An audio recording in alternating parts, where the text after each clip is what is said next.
Good morning. I'm in my jammies and I have something I want to film for you, but I haven't been sure how to do it, which is how I cook from being an ex-caterer. So I thought I'm going to show you what it looks like when I do what I call blow up the kitchen.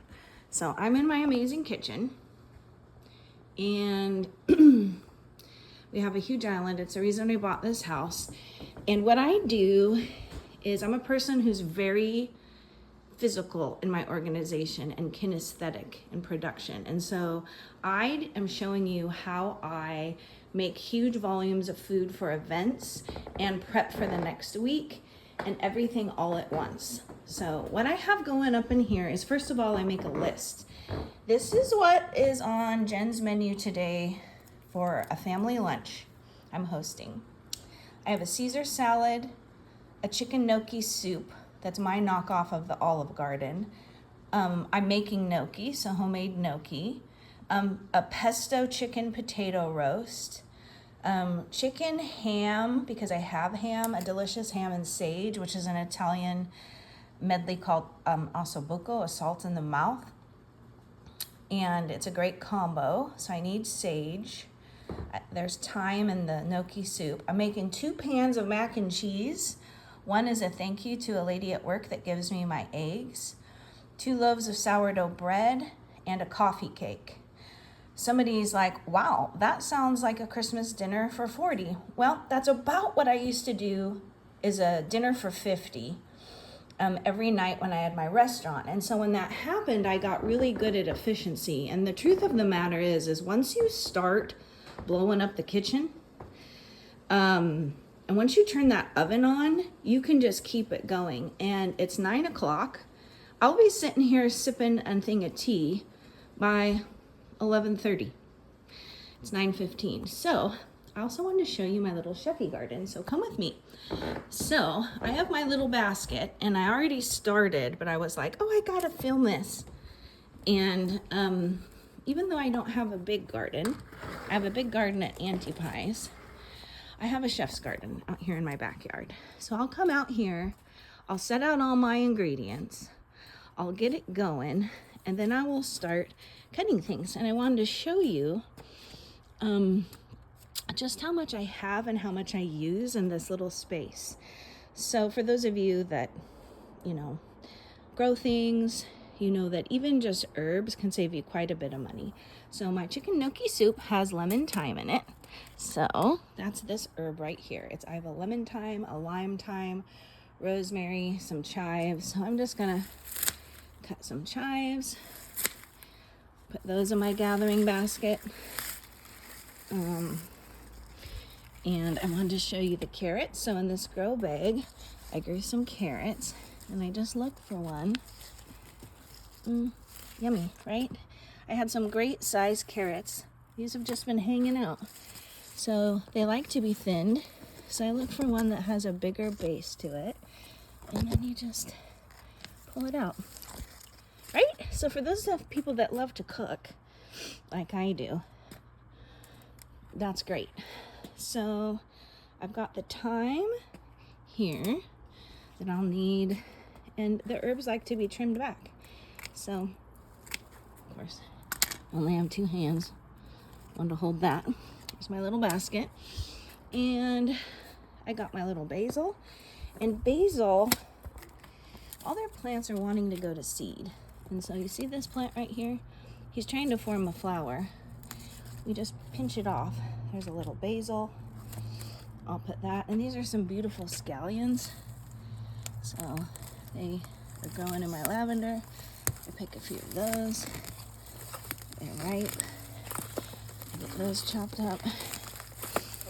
Beautiful scallions. Those go in the basket. I don't have any eggplant ready. And I pinched this basil back last weekend, and this is what it does. It tries to regrow again. That's what we want. The basil wants to go to seed and be done. So part of the production is getting the plants to keep going. So here's some basil. If you don't know or have anything to do with it, like you need a lot of basil to make pesto. And I also blend it and put it in little cube trays And then you have fresh basil. Rosemary's kind of strong. It's not going in my dishes. And over here I have a sad little sage. It didn't transplant well, but see how that recovered? And so for the awesome Buco, we just need one little thing of sage for each chicken breast. And we'll plunk it here, put that in the basket. So I got green onions, a basil, chives, carrots, green onions, and sage for the awesome Buco. And right now I have pears getting ready. I have little cherry tomatoes. And this style of garden in a home backyard is really friendly on the budget. I grew these things from seed that I saved or already had, so it was practically free. And it's amazing. I've got a little lemons. So yeah, the herbs and the supportive vegetables, cherry tomatoes, cucumbers. I don't pay for those for 6 straight months. Herbs are year round. So we go back into here, and what's gonna happen is I stagger my workflow. And because I have a hard time breaking it down for other people, because I don't really know, I thought I'm gonna film this for you all to see what it looks like. So everything is on the counter as a visual clue. So let me show you the sourdough bread in the fridge. That's the first thing going down. So there's sourdough bread, 2 things of those, mac and cheese, the potatoes. These you have to steam for the gnocchi, so they need to cool. The oven's at 500, so as soon as that just gets nice and hot, you put your vessel in, the first sourdough loaves going in, and in the meantime, I'll be prepping all of this. This is a sack of flour. I buy them in 25-pound bags. Chicken stock, ready, set, go. So I don't know how to film 2 straight hours, and then I would just have to edit it. But I wanted to show efficiency and meaning once you get going, you can get going really, really fast in assembly. And I will have enough for this big event to send people home with leftovers and a variety of foods for the whole week. And I decided to just make the gnocchi from scratch, and that'll happen over here. So this is what's happening in my kitchen today. And I'm gonna get the sourdough in there. It takes about an hour to cook, about 40 minutes for each loaf. And then I've got my list, and I just start rocking it. This is the marinated chicken. So a little bit's gonna go in the chicken gnocchi soup. One's gonna go in a tray with the potatoes and pesto. And I also will show you later, when I was a caterer, I had 2 regular ovens in my custom kitchen that we designed.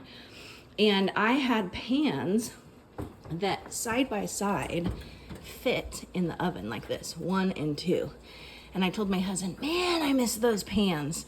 So I had measured the standard oven, and it meant that I could fit so much in there. Well, guess what? I just ordered some more, and I'm gonna show you those later. I ordered 4 to go in a standard oven that are lidded stainless steel, which gives you the max capacity. Because I say, once you turn that thing on, use that energy to prep and fill it and think through the weekend dishes. So of these dishes, I can turn the leftovers into all kinds of things. Are there gonna be leftovers? Of course there will. I'm cooking an obnoxious amount of food for 50, but it's gonna take me the same amount of time if I were to make dinner for 6 or 8.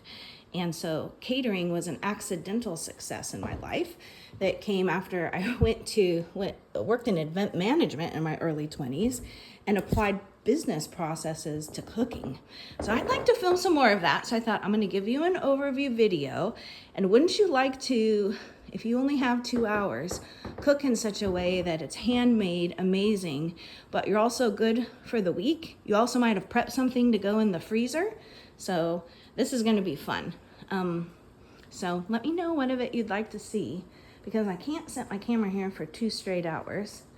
But I could do sets of foods and also shopping lists, and then also using the things up, like the fresh vegetables. So this is where my creativity and experience comes into play the best. This, for example, is some gorgeous marinara sauce that I have already made, frozen. These are the potatoes that just came out of my harvest. So these are gonna go in the roasted chicken dish. And those are the ripe peaches. They smell heavenly. All right, this is Sunday cooking going down.